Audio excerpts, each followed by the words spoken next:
চারজন বাদশা শাসন করেছিলেন, দুইজন ছিলেন মুসলমান। ওই দুইজনদের মধ্যে একজন হলেন বাদশা একজনকে বাদশা জুলকারনাইন, আর আরেকজন হলেন পয়গম্বর সুলাইমান আলাইহিস সালাম।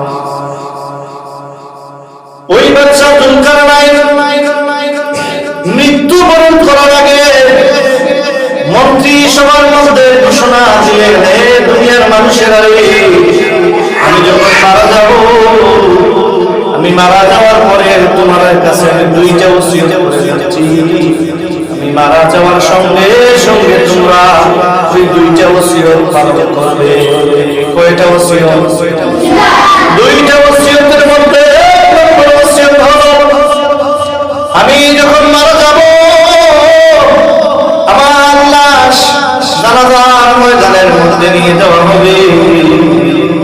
জানাজার ময়দানের মধ্যে লাশ নিয়ে যাওয়ার সময় আমার ওই দুইটা হাত এইভাবে তুলা রেখে চাকনের বাহিরে রেখে আমাকে খাটিয়ায় করে জানাজার ময়দানে নিয়ে যেও। উপস্থিত লোকেরা জিজ্ঞেস করলো, বাদশা এ কেমন ওসিয়ত? বাদশা বললেন, মানুষেরা এখান থেকে শিক্ষা অর্জন করবে।